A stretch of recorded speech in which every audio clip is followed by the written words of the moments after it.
pessoal, sejam todos muito bem-vindos ao canal Bispasta. Este é um lugar onde a gente pode conversar sobre assuntos jurídicos da atualidade, sem qualquer viés político ou ideológico. Hoje eu estou recebendo com muito prazer a professora Andressa Rios. Ela é professora, advogada, mestre, doutora, crossfiteira, maratonista, e vocês já conhecem, né, a nossa figura dessa semana. Nós vamos falar de um tema que está sendo muito discutido nas redes sociais, que é o tema das esposas troféu. Nós vamos conceituar daqui a pouco esse tema e enquanto a gente conversa, você já sabe, eu vou cozinhar para a professora uma massa.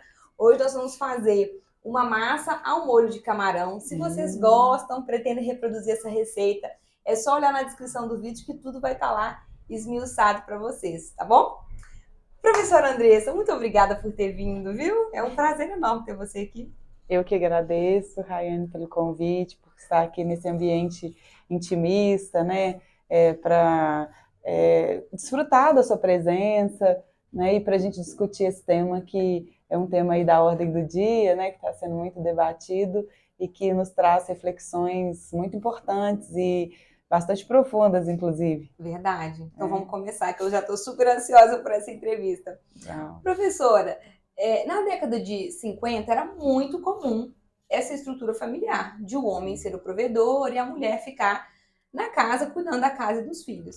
Na década de 70, mais ou menos, as mulheres já começaram a preencher outros ambientes, né, a ir para o mercado de trabalho, e é o caminho que a gente tem perseguido até hoje. Mas no momento, a gente tem visto as mulheres refletindo um pouco mais sobre essa dificuldade, às vezes, de conciliar o trabalho com a maternidade, com os afazeres da casa, que muitas vezes, né, ficam para as mulheres.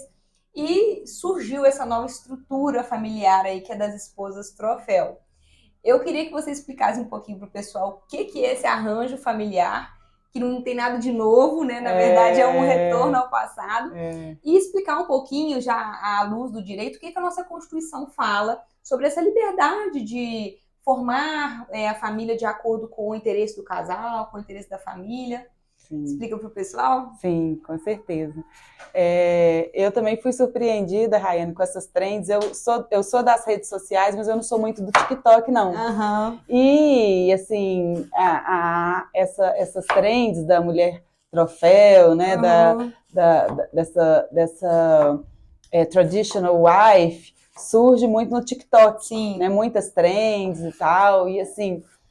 fazendo uma referência a uma mulher que fica em casa, que cozinha, que cuida dos filhos e que é bancada, né, integralmente no aspecto financeiro pelo marido. Uhum. Então, é aquilo que hoje as mulheres, talvez sobrecarregadas e cansadas, né, idealizariam um retorno, então, àquele ambiente seguro, Sim. né, assim, hipoteticamente seguro, aquele ambiente tranquilo, onde eu posso cuidar da minha saúde, eu posso cuidar dos filhos, da casa, eu posso cozinhar, sem a preocupação de ser uma provedora. Sim. Né? E isso chama muita atenção, principalmente numa realidade em que mais de 50% das famílias hoje são sustentadas por mulheres. Né? Mulheres que acumulam aí funções, não apenas de dona de casa, de mãe, né? Mas de provedora mesmo do lar, da responsável pelo sustento ali daquele núcleo familiar. Então, faz-se, né, esse retorno a uma estrutura que a gente lutou tanto para superar. Então, nos remete assim, a um grande paradoxo, né? Porque o movimento feminista no mundo, ele é um movimento que vem lutando há tantos anos por esse espaço, pela conquista de um espaço de liberdade para a mulher, né? Que nós temos as ondas do feminismo, né? Você falou da década de 50, a primeira onda do feminismo data do século XIX, né? Com as sufragistas, né? Que seria ali aquela luta pelo direito de votar, né? E aí depois a gente tem uma segunda onda, a terceira e a quarta onda. Aí você fala assim da década de 50 e tudo. Nessa década, Rayane, a mulher era incapaz. A mulher que se casava, ela necessitava da autorização do marido para a prática de atos da vida civil, como, por exemplo, votar e trabalhar. E aí, depois de muita luta, a gente conquista esse espaço de liberdade. Sim. E é surpreendido agora, né, em pleno século XXI, com essas trends fazendo essa referência, essa apologia, né, ou romantizando esse lugar em que a mulher retorna para o lar. Então, assim, isso nos traz algumas reflexões, principalmente à luz do direito de família, onde a gente se depara diuturnamente com uma realidade que é de desequilíbrio. Sim. Então, me preocupa muito numa época em que as pessoas se espelham muito naquilo que vem nas redes sociais, né? Mulheres, a gente chama aí da geração do milênio, né? Os millennials. O que essas pessoas estão absorvendo a partir dessa divulgação, dessa propagação desse ideal, sim, né? Que, verdade seja dita, é um ideal que é direcionado para pouquíssimas mulheres, porque é um padrão de mulher que é a mulher troféu. A gente não pode confundir a mulher troféu com a dona de casa. Sim. Que a dona de casa é aquela que o filho vai chegar, ela tá com cabelo oleoso, porque tá fritando um ovo, tá fritando um bife, fica ali naquela correria para dar conta de tudo, sim, né? Então não é no sentido também de invisibilizar o serviço doméstico ou diminuir, né, ou inferiorizar esse serviço, não. Mas o que se divulga hoje, essas trends, elas estão muito mais relacionadas àquela situação de um homem que tem uma condição financeira muito favorecida e que tem condições de proporcionar para essa mulher condições de cozinhar se ela quiser, sim, de cuidar dos filhos, mas de ter um suporte para quando ela for numa academia, sim, de ter um personal. No eventual divórcio, ela estaria resguardada financeiramente. Aí é que o buraco é mais embaixo. Sim, pode ser que pode ser que sim, pode ser que não. Na maioria das vezes, Rayane, a gente observa que não. Mesmo. Segura que eu quero perguntar sobre isso daqui a pouquinho. Tá porque, pelo que a gente vê, essas meninas conversam. Eu, antes de fazer essa entrevista, eu fui dar uma checada nas redes sociais e ver o que elas estavam pensando. Grande parte acha que está seguras completamente, que se em eventual divórcio ela tem direito à pensão. Algumas até acham que vitalício, sim, mas vamos chegar lá. O que eu penso sobre isso, né, professora? Eu e você, acho que nós somos da mesma geração. Sim. Eu falo da minha bolha, mas eu particularmente fui criada para ser independente, sim, financeiramente, né? Meus pais, isso era um valor, isso era um princípio em casa, eles se esforçaram muito para me dar educação e sempre falavam, Rayane, eu quero que você seja independente, sim, né? Em razão das dificuldades que eles mesmos viam as mulheres da família sofrendo, às vezes dependente financeira de um homem, não se divorciava, aceitava agressões, traições e coisas muito difíceis, sim, né? Sim. Mas eu entendo, eu tô nessa fase de crianças com 3 anos e 5 anos. E tem hora que dá vontade de virar esposa troféu. Sim. Porque é muito difícil realmente conciliar o trabalho com a educação, né? Eu quero ser uma mãe próxima, quero, né, fazer para casa, quero ter um momento com eles. E é impossível você, né, trabalhar, né, 8 horas por dia e ainda ser essa mãe, sim, né? Então, assim, eu acho que o conflito que existe em grande parte dessas mulheres que querem ser esposa troféu é poder realmente usufruir dessa maternidade, participar de forma muito ativa da criação do filho. Sim. Pela legislação, existe papéis definidos para homem e mulher com relação ao provimento da família, com relação à educação dos filhos, aos cuidados? Se sim, como que a legislação desenha essas obrigações familiares? Sim. Até a Constituição de 88, a gente tinha esses papéis bem separados à luz do Código de 1916. A gente tinha os deveres da mulher, os deveres do homem. Nós tínhamos o pátrio poder, né, que atribuía ao homem decisões importantes relativas à família, como, por exemplo, o direito de emancipar os filhos, de escolher o domicílio conjugal, Sim. né?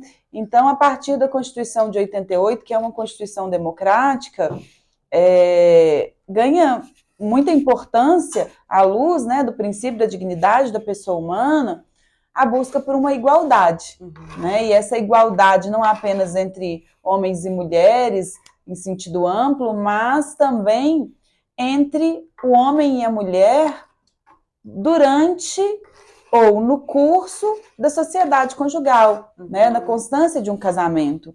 Então, a Constituição estabelece mesmo como um princípio que homens e mulheres são iguais perante a lei e que essas atribuições referentes à família, ao poder familiar, à autoridade parental, serão exercidas em conjunto pelo homem e pela mulher. Então, aquela ideia que nós tínhamos antigamente de que só o homem paga pensão e a mulher recebe, né? A guarda dos filhos é da mulher, o pai apenas visita. Isso cai por terra diante dessa igualdade, tá? Mas que é uma igualdade que é permeada, Rayane, por um subjetivismo, por ideias que estão no âmbito da nossa subjetividade, que ainda mantém arraigados valores que são machistas, que são patriarcais. Então, ainda que aparentemente a gente tenha evoluído, quando nós vamos para o âmbito de um caso concreto, de decisões judiciais, tá? Referentes aí a processos de família, nós vamos ver nitidamente uma desigualdade nesse tratamento.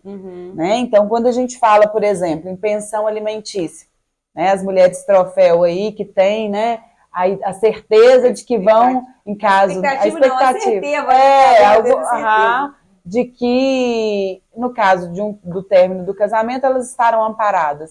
Isso não é uma realidade. Por quê? Porque hoje a jurisprudência, isso não está nem no Código Civil, é entendimento jurisprudencial. Muito do direito de família hoje é construção jurisprudencial, porque a sociedade evolui, né, e a legislação não consegue acompanhar. Então, a gente percebe, Rayane, olha que curioso, que da mesma maneira que as leis são criadas majoritariamente por homens, elas também são aplicadas e interpretadas por homens. E aí, o entendimento hoje é no sentido de que os alimentos entre cônjuges são alimentos excepcionais e temporários e transitórios. Então, aquela ideia de que eu fiquei ali casada 10 anos, 15 anos, e de que eu vou receber uma pensão como se fosse uma aposentadoria, isso não existe mais. A não ser em circunstâncias excepcionalíssimas, quando a pessoa já tem uma idade muito avançada, nunca trabalhou, não tem uma profissão, sabe? Ou então em situações de doença, né, que a pessoa realmente não tem condições de trabalhar. Tirando essas situações peculiares, os alimentos serão fixados apenas durante o tempo necessário para que a pessoa possa se reinserir no mercado de trabalho ou se profissionalizar. Então, se a gente pensar numa mulher que se casou aí com 22 anos, se separou com 32, né, ou mesmo com 42, a jurisprudência entende que essa mulher tem que buscar uma colocação no mercado, que ela não pode ficar dependendo dessa pensão ad eterno. E aí, a questão é, se um juiz fixa essa pensão, por exemplo, por 2 anos, 4 anos, 6 anos, que é uma pensão temporária, transitória, o que essa mulher vai fazer depois desse tempo se ela não conseguiu essa recolocação? Aí eu te falo dessa interpretação machista, por quê? Porque a partir do momento em que as decisões judiciais vão nesse sentido, eu estou desconsiderando a dificuldade potencial dessas mulheres de não apenas se recolocarem no mercado de trabalho ou ingressarem no mercado de trabalho, mas de conseguirem ter um ganho ou recursos que propiciem a ela o mesmo padrão de vida que ela tinha quando ela estava casada. Sim. Eu não sou advogada de direito de família, mas eu acompanhei de perto um caso que me marcou muito e era uma curiosidade para a entrevista de hoje saber se era uma decisão isolada ou se realmente era o que tem sido aplicado. A situação era a seguinte, ela era bailarina de um grupo grande aqui no Brasil, e aí ela casou, engravidou da primeira filha e eles combinaram de que ela ia abrir mão da carreira dela para cuidar das filhas. Sim. E ela abriu mão da carreira, ficou cuidando das filhas anos, etc e tal. Quando ela tinha por volta de 50 anos, eles se separaram e eles tinham um padrão de vida muito bom. E ele continuou pagando pensão, continuou não, ele começou a pagar pensão para duas filhas, eram duas meninas, e era uma pensão tão boa que dava para todas as três viverem tranquilamente. Tanto é que as duas meninas formaram em medicina, ele pagou a faculdade das duas, etc. Só que quando as meninas casaram, saíram de casa, a mãe já estava com 60 e poucos anos, sim, ele falou, não tem mais que pagar a pensão. Sim. Elas já casaram, elas já saíram de casa. E aí que ela atinou. Mas e eu? Porque ela ficou esse tempo todo cuidando das meninas, sim, né? Uhum. E aí ela ajuizou a ação, pediu, né, a pensão alimentícia para ela, sim, e a decisão que ela obteve foi 2 anos de pensão. Sim. Que era o prazo que o tribunal entendia que era suficiente para ela se recolocar no mercado de trabalho. E eu fiquei muito chocada. Pensa uma bailarina de 50... 60, ela já tinha 60, ela separou com 40, mas sim, já estava com 60 sim, quando as filhas, né, formaram. Então, assim, como se recolocar no mercado com 60 anos com a profissão que ela tinha desenvolvido? Sim, sim. E a gente não conseguiu reverter. A decisão foi essa. E eu, como eu não atuo com frequência, eu fiquei sem saber, será que esse é o posicionamento mesmo da jurisprudência? Sim. Ou foi um caso isolado? Porque isso é muito preocupante, né? É muito preocupante. Porque denota, Rayane, que essa igualdade, suposta igualdade que a Constituição estabelece, ela não é aplicada de fato nos casos concretos, nas decisões judiciais. E isso a gente vê não apenas em questões versando sobre os alimentos, mas também em questões versando sobre disputa de patrimônio, partilha de bens, né? Quando processos judiciais demoram anos a fio, né, a pessoa é privada de desfrutar daquele patrimônio, sim, como se isso fosse um contexto normal. Sim. Sabe? O homem está ali na posse do patrimônio, que é um patrimônio que deveria ser objeto de partilha, sim, percebendo com exclusividade os frutos, e essas causas se arrastam no Poder Judiciário por anos, né? Levando aí a pessoa, muitas vezes, a situações vexatórias, situações de extrema dificuldade, né? De um decréscimo considerável no padrão de vida, sim, né? Porque muitas vezes, quando o patrimônio do casal é vultuoso, a gente encontra uma dificuldade na fixação de uma pensão, porque se entende que com aquele patrimônio a pessoa vai ter condições de se estruturar, a pessoa vai ter condições de viver, né? Sim, só que como que fica a situação dessa mulher até que essa partilha seja de fato efetivada, né? E mais, muitas vezes são utilizadas diversas artimanhas pelo marido para privar a mulher do acesso a esse patrimônio, para ocultar esse patrimônio, para transferir esse patrimônio para terceiros, que é o que a gente chama de violência patrimonial, que é uma situação que é invisibilizada nas decisões judiciais. Os juízes das varas de família não enfrentam essas questões de frente, sabe? De, olha, isso aqui está havendo uma violência patrimonial. É interessante porque o projeto, o anteprojeto de reforma do Código Civil traz para o direito de família um instituto que é do direito das sucessões, que é a pena de sonegados. A pena de sonegados para a ocultação de patrimônio na partilha decorrente do divórcio, né? O que eu acho que seria de bom tom para tentar minimizar, né, de alguma forma, esses atos de violência. Então, assim, Rayane, de verdade, é muito complexo quando a gente parte para análise de uma situação envolvendo uma mulher que abdicou da sua profissão, que abdicou da sua autonomia, da sua independência, quando esse casamento é desfeito. Porque, como, né, a gente já vinha falando, existe um olhar ainda patriarcal, machista, misógino, sexista nas decisões judiciais. Entendo. Isso é muito visível. Entendo. Entendi. O que você está me falando é o seguinte, olha, primeira informação é que atualmente se entende que, por mais que esse casal tenha combinado isso, que o homem ia ser o provedor e a mulher seria a dona de casa, num eventual divórcio, o que acontece é que o tribunal entende, se ela não é doente, se ela não tem uma incapacidade laborativa, que ela pode ter uma pensão por um tempo até ela se restabelecer. Exatamente. E aí, restabelecendo, e é um prazo que, assim, é o juiz que vai determinar. Sim, né? exatamente. Para que de fato ela vai se restabelecer. Isso. É o que ele achar suficiente. No meu caso, por exemplo, foi 2 anos. Isso. 2 anos era o que o judiciário entendia Entendeu que era o suficiente para ela se restabelecer. Ok. Além disso, é preciso entender que, mesmo que ela ganhe na justiça uma pensão, acontece muito do marido esconder patrimônio. Sim. E ela ficar desassistida enquanto o processo tramita. Sim, não é sim, isso? Sim, exatamente. E uma última problemática é o seguinte... Não, outra coisa, Raiane, só te interrompendo.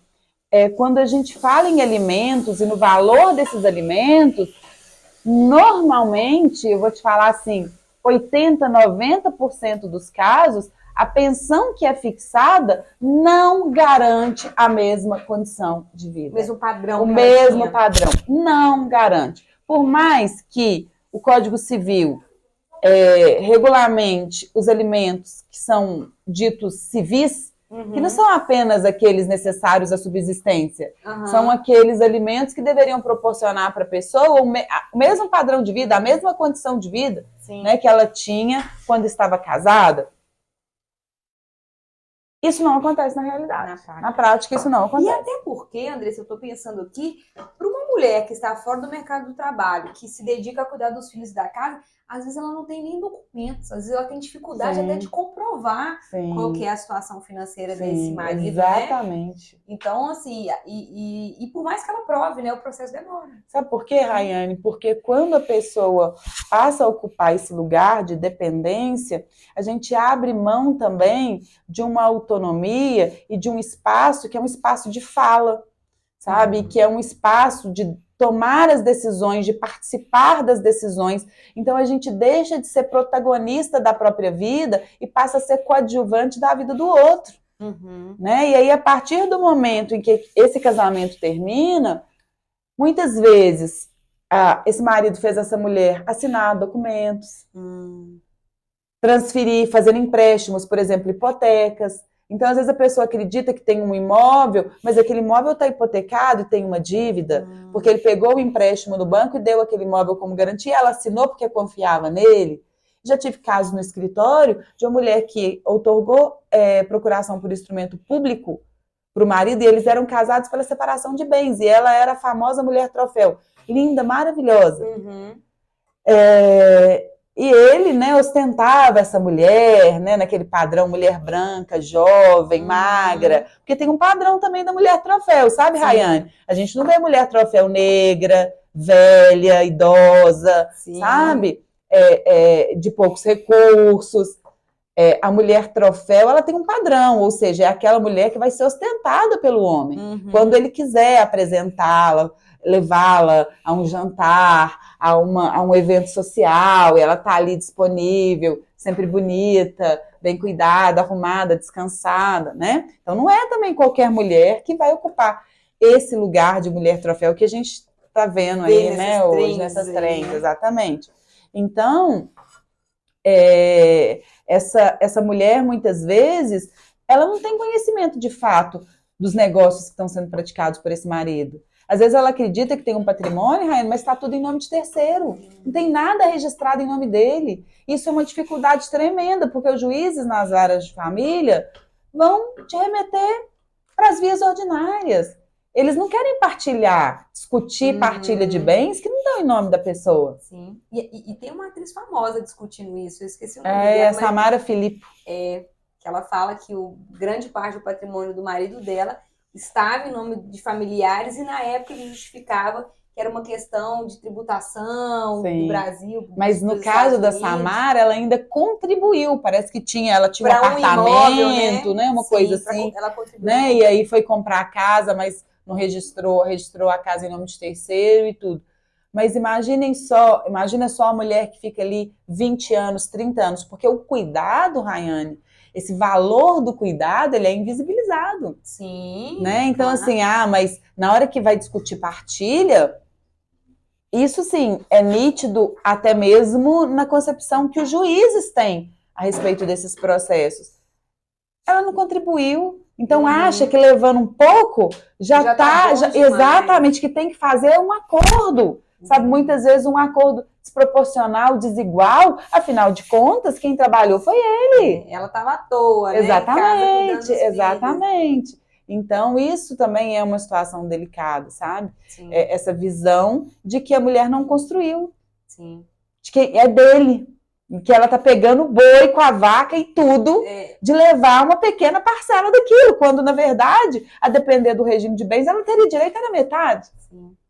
E mais, né, assim, primeiro que geralmente é um ajuste do casal. Sim. Né? Outra, ela estava cuidando dos filhos dele. Exatamente. Mas esse cuidado não tem valor, porque nós somos educadas para cuidar. Então, é como se fosse uma função inerente à nossa condição feminina. Né? E isso representa uma grande desigualdade. Por isso, a importância da guarda compartilhada. Né? De uma convivência também compartilhada, equilibrada, né? Justamente também para permitir que a mulher trabalhe e se desenvolva o mesmo tanto que o homem. Exatamente. Né? Então, assim, e uma outra coisa que me surgiu aqui enquanto você estava falando, né? A gente falou da problemática da demora do processo, Sim. Né? E existe uma violência patrimonial. Da violência patrimonial, porque ela fica refém ali, e às vezes até faz um acordo por conta dessa dificuldade, né? Exatamente. E pela demora do processo, Rayane. E me surgiu uma outra coisa aqui também, que é o seguinte, né? Direito de família é responsabilidade civil. E o que responde pelas nossas obrigações é o nosso patrimônio. Exatamente. Aqui a gente está falando de um casal que tem patrimônio. Pode acontecer do marido dessa esposa troféu não ter adquirido patrimônio. Né? Ou seja, ela apostou que o marido dela se desenvolveria. Sim. Então ela não se desenvolveu, cuidando dos filhos, cuidando da casa, apostando no desenvolvimento desse marido. E pode ser que ele não se desenvolva e num eventual divórcio não tenha nada a partilhar. E ele nem sequer tenha condição de pagar uma pensão alimentícia. E nem patrimônio a dividir, né? Sim. Então isso é complicado. Eu acho nada contra, eu acho que cada casal, né, deve se estabelecer, até porque eu torço que os casamentos durem, né, eternamente. Mas preocupando-se aqui num eventual divórcio, é complicado você apostar o seu futuro nas mãos de outra pessoa. E sabe né? qual que é o Porque a mulher não tá estudando, não está se desenvolvendo. Então, num eventual divórcio, ela está completamente dependente financeiramente dessa pessoa. Que se tiver sucesso, já vai dar trabalho. Exatamente. Mas se não tiver sucesso... vai dar também. Vai dar pior, Sim, né? Porque o que a gente percebe, Rayane, é que quem tem muito, na maioria das vezes, não quer dividir. Sim, já se organiza, às vezes, exatamente. E, assim, é um caminho que desemboca, que termina no mesmo fim. Eu te falo assim, em 20 anos de advocacia, tentar colocar aqui uma proporção, a cada 10 divórcios, o marido de fato está disposto a fazer uma partilha justa. Porque eles também têm essa visão, né? Não, eles têm muito. E aí, quando entra, por exemplo, investimentos, ações, Sim. sabe? Cotas de sociedades empresárias, né? Porque muitas vezes, Rayane, o patrimônio está dentro da empresa.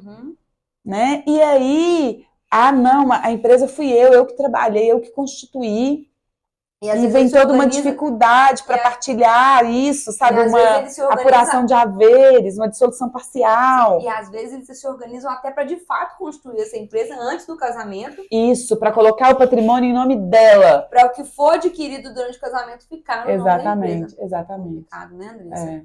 Mas assim, Eu acho que ficou claro Sim. o risco Uhum. de um casamento nesse formato. Muito, né? Muito, em todos os aspectos, Rayane, assim, eu preciso chamar a atenção mesmo, sabe? Eu acho que a gente tem até uma responsabilidade social enquanto professoras, enquanto advogadas, né? Pessoas que estudaram o direito e que vivenciam, né? Por mais que você não seja advogada de família, você está formando mulheres, né? Que vão atuar juridicamente, que vão exercer esse papel. Então, nós somos formadoras de opinião, né? E a gente precisa conscientizar essas mulheres mais jovens dos riscos desse lugar. Sim. Eu acho que existe uma liberdade, uma democracia de cada um construir o seu projeto de vida boa, sim, a sua família, né? De tentar encontrar a sua felicidade, mas a gente precisa ter um risco calculado, né? De até onde as nossas escolhas nos colocam, porque a expectativa de vida também está aumentando, Rayane. Então, uma coisa é um casamento que pode ter dado certo ali 30, 40 anos. Aí você imagina uma mulher com 60, 70 anos se divorciando. Sabe que eu vi uma estatística outro dia e me chocou um pouco? Aliás, não me surpreendeu, mas eu fiquei triste. Assim, eu falei, gente, incomodou, né? Me concretizou, sabe? Uma coisa que estava na ideia. Que é o seguinte, a maioria dos homens, né, de um casal, eles se divorciam por volta dos 50, 60 anos. Perfeito! Por quê? Porque é a idade que os filhos já cresceram. Sim. Então, aquela mulher, para aquele homem, cumpriu o papel dela. Exatamente. Então, agora, ele vai querer uma mulher metade da idade, exato, 30, 30 e poucos anos, porque ele tá vivo, né? Ele quer viver, exatamente, etc. Então, é aquela mulher que, né, ele tem muito carinho, etc e tal, cuidou dos filhos dele e o papel a mãe dela dos filhos foi cumprido. Exatamente. Né? Então, assim, a grande maioria dos divórcios acontece nessa fase. E é uma fase, assim, muito injusta para a mulher. Sim. Porque ela pega muito de surpresa. Não se preparou para uma carreira, não estudou e etc e tal. Então, muito complicado. Mas, enfim, falando ou não falando, as pessoas são livres para fazer o que elas querem da vida dela, né, Andressa? E caso alguma mulher insista e queira, e eu, assim, de verdade, eu me solidarizo, principalmente com as mulheres que estão com filhos, sabe? É um dilema muito grande entre cuidar do filho e se dedicar à profissão. Existem maneiras de se proteger, se resguardar, por exemplo, fazendo um pacto antinupcial? Sim. O que a gente pode deixar aí de dica para essas mulheres que querem esse formato de família? Sim. O pacto antinupcial, Rayane, ele seria, sim, um instrumento muito interessante para que esse casal pudesse formalizar essas decisões, né, esse formato de família, né, essa conjuntura decidida aí por eles, resguardando a mulher. Uhum. Não é comum, porque no Brasil, infelizmente, nós não temos a cultura do pacto antinupcial, isso vem mudando, tá? Então, a gente percebe que as pessoas já conhecem mais a existência do pacto antinupcial, de outros regimes, estão procurando saber mais, se informar sobre isso, mas ainda assim a gente percebe que a interferência da religião no casamento, nas famílias, e essa romantização do casamento ainda dificultam que as pessoas de fato sentem à mesa e conversem sobre essas questões. Entendo. E para a gente elaborar um pacto antinupcial que resguardasse a mulher nesse sentido, por exemplo, já prevendo uma pensão alimentícia, ou já estabelecendo uma partilha de bens,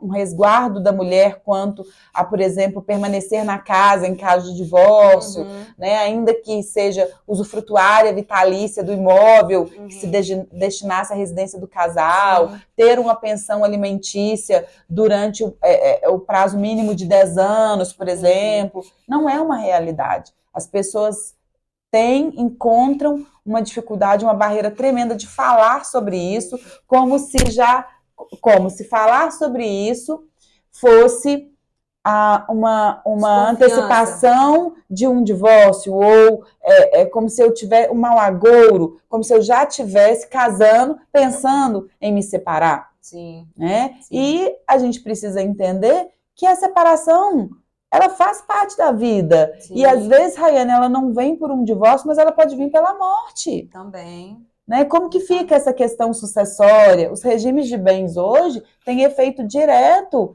na partilha decorrente de uma morte. Sim. Né? E as pessoas desconhecem isso. Sim, dependendo, né, o que você está falando, dependendo do regime que você escolhe, isso vai impactar. Vai impactar seja, na sua condição como herdeiro, né? Mas dependendo do seu regime, você exatamente, pode ou não receber, exatamente. E às vezes você casou com uma pessoa que já tinha patrimônio e que durante o casamento não constituiu patrimônio. Sim. Né? E aí, como que fica essa situação? Né? Então, e ele é o provedor, né? E ele é o provedor e tudo. Então, assim, é muito importante a gente trazer essa temática no sentido da procura pelo advogado especialista em caráter preventivo, para eu me orientar, para eu saber as consequências, os reflexos daquele regime de bens, e mais, diante de uma decisão como essa, eu vou parar de trabalhar. Sim. E se der errado? Sim. Não significa que vai dar errado, mas pode dar errado. Faz parte da vida. Mas você comentou uma coisa que realmente é muito levantada, que é esse argumento de que, não, mas pra que conversar sobre isso? Você está desconfiando do meu caráter, etc e tal? É difícil mesmo esse tipo de conversa. Mas meus alunos falam sobre isso, eu tenho um argumento bíblico para isso, que é, maldito é o homem que confia no homem. Olha só, exatamente. Então, assim, se você for conversar com o seu namorado, com o seu noivo, eu acrescentaria assim, enganoso é o coração do homem. Então a gente não pode agir só com a emoção, só com o coração. Exato, mas se forem conversar com o noivo ou o namorado e ele estranhar, lança essa. Exatamente. Maldito é o homem que confia no homem. Então eu tô seguindo a Bíblia, não é que eu desconfio de você. Eu tô exatamente, bom argumento. Não é? Andressa, evoluindo aqui no nosso papo, eu queria saber sobre aquela resolução que traz uma orientação para o judiciário julgar as lides relacionadas à questão de gênero. Sim. Qual que é a importância dessa resolução atual? Sim. Nossa, atualmente, né? É uma importância paradigmática mesmo, sabe? Da quebra, Rayane, de um paradigma. E isso nos remonta à nossa abertura aqui, né, do habeas pasta, quando a gente falava sobre uma igualdade que é ideal, que é uma igualdade formal, mas que, na lei, exatamente, mas que na prática não existe, né? Então, assim, quando a gente pensa, por exemplo, Rayane, que a cada 24 horas, 8 mulheres são assassinadas, né? O índice de feminicídio é altíssimo, né? De violência doméstica, de divórcios, nessa circunstância que você colocou, de mulheres mais velhas, né? Que são aí, muitas vezes, abandonadas pelo marido, que retoma a vida, constitui outras famílias, né? E aquela mulher fica ali muitas vezes mais velha, desamparada e vítima de preconceito, porque a sociedade, a nossa sociedade é uma sociedade também sexista, etarista, misógina, né? Então, assim, racista. Então, quando a gente para pensar em situações também envolvendo mulheres que são negras, pobres, mulheres mais velhas, essa dificuldade e essa desigualdade, ela é ainda mais nítida, ela é ainda mais visível e ainda mais agressiva, sabe, Rayane? Então, o protocolo que determina, né, que orienta aos julgamentos, as decisões, né, que sejam levados em consideração nas decisões perspectivas de gênero, eles são muito importantes para tentar, dentro desse cenário da realidade, uma igualdade mais substancial, que coloque a mulher numa posição de uma menor desvantagem. Eu não vou te falar nem numa igualdade de 50-50, porque isso seria assim, seria esperança demais, sabe? Seria ser muito otimista. Exatamente. Então, assim, numa diminuição mesmo, né, dessa desigualdade, ao levar em consideração, por exemplo, o valor do cuidado. Então, quando eu vou fixar uma pensão alimentícia, eu tenho que levar em consideração também o desgaste mental que essa mulher vai ter para cuidar desse filho. A dedicação do tempo, a dificuldade que essa mulher vai ter para crescer no mercado de trabalho, ao ter que conciliar a profissão com esses cuidados, o que é invisibilizado. Então, ao fixar o valor de uma pensão alimentícia, deve-se levar em consideração que a mulher, pela sua realidade, não tem condições de contribuir no mesmo patamar do homem, por exemplo, que está apenas pagando pensão. Sim. Eu costumo dizer que pagar pensão é muito fácil. Mas vai ficar com o filho no dia a dia, educar, dar conta de todas as demandas. O dia Pensa que a criança passa mal, você tem que faltar ao trabalho. Exatamente, são várias engrenagens ali, isso é que a mãe sabe mais do que ninguém. Aí você pensa num homem em que o desconto é feito diretamente em folha, 15% dos rendimentos, 20%, muitas vezes do rendimento que é declarado, porque ainda existe um rendimento que não é declarado, uma renda, por exemplo, informal, que não é levada em consideração.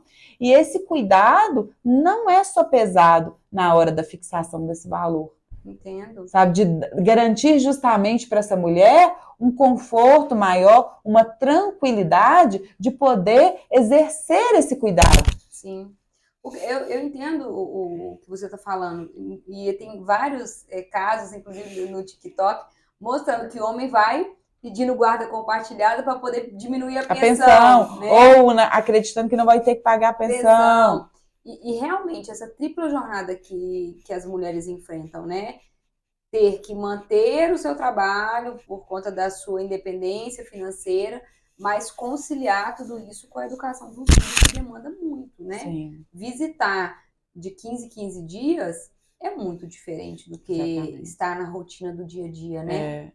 Para casa, médico, passar valores, né? Princípios, isso realmente é muito pesado para a mulher. É muito pesado. E aí, quando você analisa na perspectiva de um divórcio, por exemplo, em que a mulher também usufruía de um padrão de vida melhor, de um padrão de vida mais confortável, quando essa estrutura familiar termina, o filho sofre, a mulher sofre, porque, infelizmente, Rayane, o que a gente presencia em grande parte dos processos é que o homem também, além de... Ele entende que ele deixou de ser marido e que ele também não precisa mais propiciar para o filho aquilo que ele proporcionava quando ele estava casado com a mulher.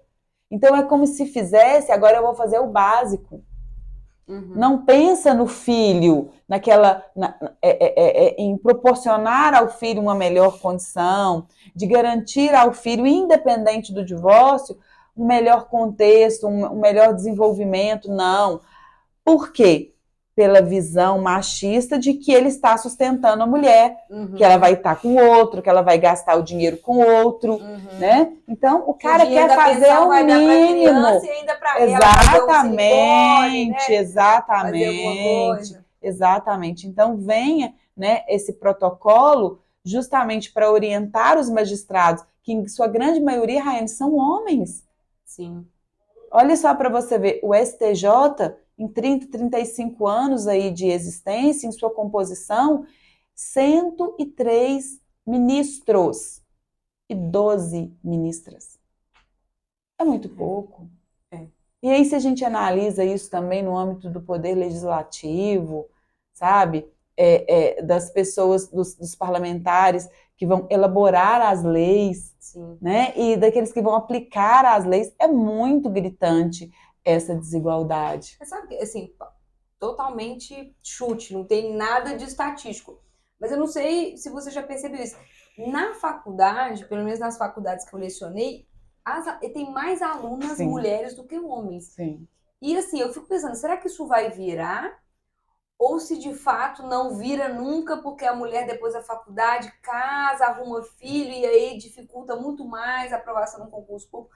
Não sei, às vezes eu fico com essa impressão, sabe? Sim, Que tem mais mulheres se formando em direito, mas que sim, elas não conseguem alcançar esses cargos porque sim. abdicam da carreira ao longo Sim, da ao longo vida da por vida, conta isso dos é uma filhos. realidade. É uma realidade. Às vezes abre mão de um sonho, de um concurso, no meio do Sim, caminho, porque tem medo de não conseguir ser mãe, o relógio tal do relógio biológico, sim. né? E uma cobrança da família, da sociedade. E uma cobrança Dela própria, né? própria mesmo, de se casar, de ter filhos, de atender esses anseios, né?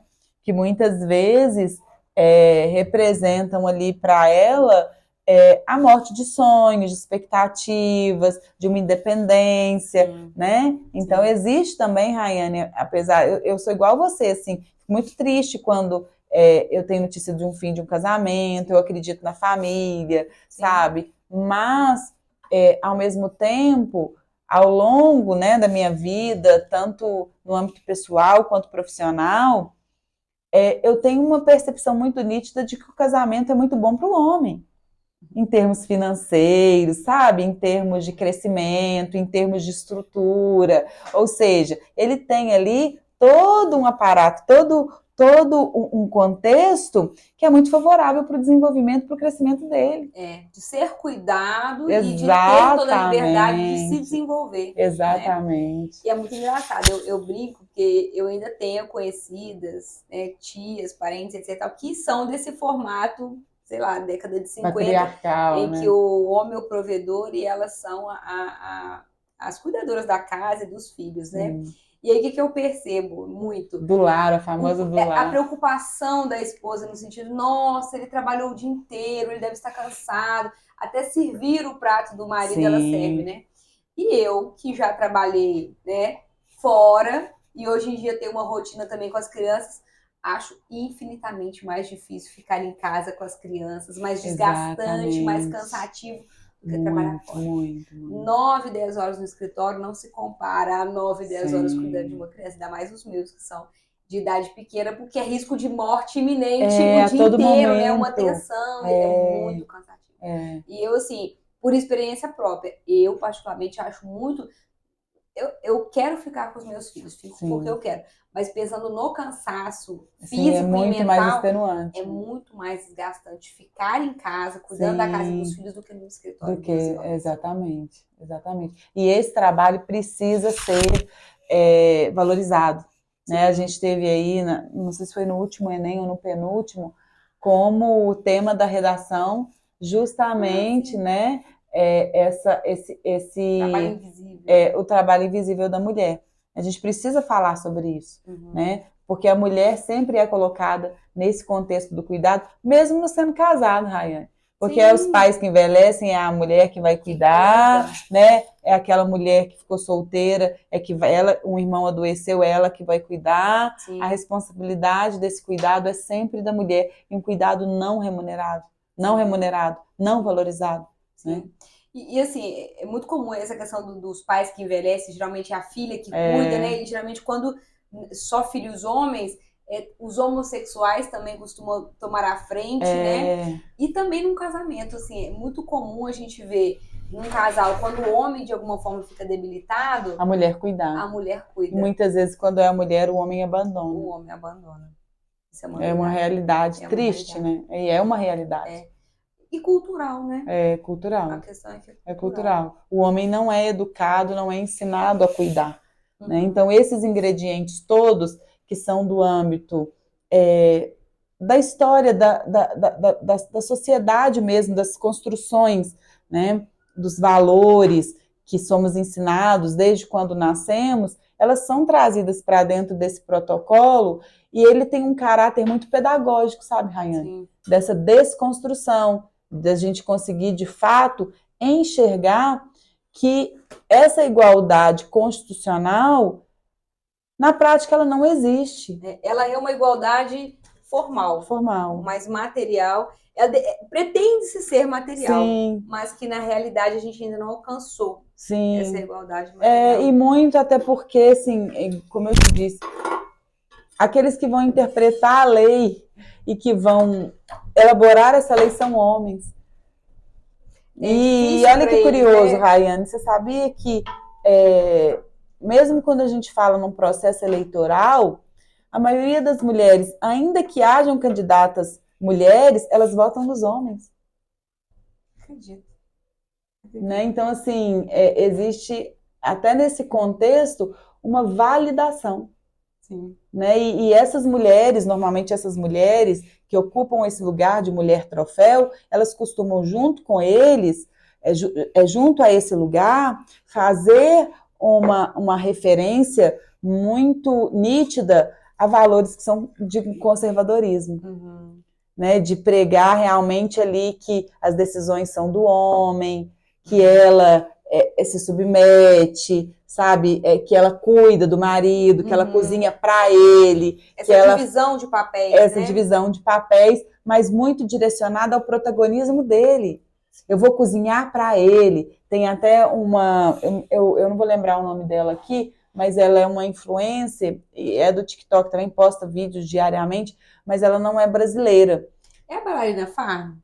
Eu acho que é essa que fez um biscoito Oreo, ela que faz tudo isso. Ela fez um biscoito Oreo caseiro, e aí ela fez esse biscoito e ela falava assim, que ele deu 10, que ele não costuma, que isso não costuma acontecer, mas que nessa receita específica que ela fez, nessa sobremesa, ele deu 10 em 10.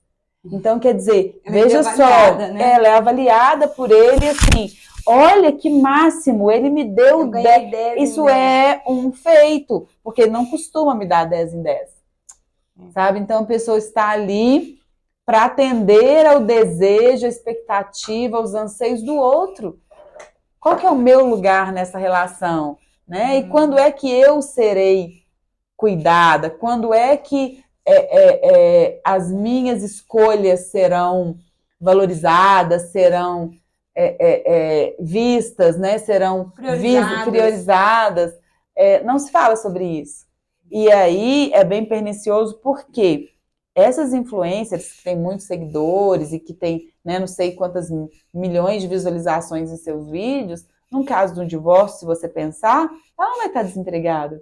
Não, ela já é influência. Né? Então, ela é influência, muitas ela vezes vai... ela já tem o pacto antinupcial. Exatamente. Ou vem de uma família também que tem uma estrutura, né? Agora, e as mulheres que estão assistindo, né, essas trends, e que estão se espelhando nessas mulheres e que não têm essa visibilidade numa rede social ou que não tem uma família, né? Será que essas mulheres, de fato, têm a consciência, né, das consequências que essas escolhas desse formato, pode acarretar? Não sei. Acredito que não. Professora Andressa, foi muito esclarecedor. Eu acho que essa é uma entrevista que seria maravilhoso que viralizasse, né? Porque é informação de qualidade, informação fidedigna, né? De acordo com a legislação, de acordo com os posicionamentos do judiciário, né? Com a vida. Com a vida. Pessoal, nós vamos encerrar, né? Vamos ficar por aqui. O nosso prato já está pronto, vou servir a professora Andressa. Eu gostaria muito de agradecer a sua audiência. Peço que encaminhe, compartilhe com quem você acha que vai curtir esse conteúdo ou que você acha que é importante, né, estar a par desse conteúdo. Professora Andressa, eu te agradeço muito a presença. Eu queria que você olhasse para a câmera, desse seus recados finais, onde as pessoas podem te encontrar. Sim. Eu queria mais uma vez agradecer a todos vocês também que estiverem aí, né, assistindo o nosso bate-papo. É um conteúdo muito relevante, principalmente para as mulheres, né? Eu acho que nada mais gratificante de que você refletir sobre os seus valores também, as suas escolhas, a sua autonomia, né? Mulher troféu, mas será que não seria interessante e gratificante também que nós fôssemos o nosso próprio troféu, né? De nós brindarmos e de nós comemorarmos as nossas vitórias, né? Que podem ser, por que não, também vitórias dentro de uma família, dentro de um casamento, mas dentro de uma relação equilibrada e que as pessoas estejam cientes, né, das consequências e dos riscos que determinadas escolhas podem, né, nos acarretar. Então, é um tema relevantíssimo e que faz contraponto aí também aos princípios, né, e valores que são pregados pelo feminismo, e que nos traz importantíssimas reflexões. Né? Eu espero que esse nosso bate-papo traga para você aí também, né, essas reflexões e que possa aí te auxiliar, né, de alguma forma na compreensão, né, desse conteúdo que está aí na ordem do dia. Muito obrigada, Rayane. Muito obrigada, professora Andressa. Pessoal, então até o próximo Abes Pasta. Tchau, tchau.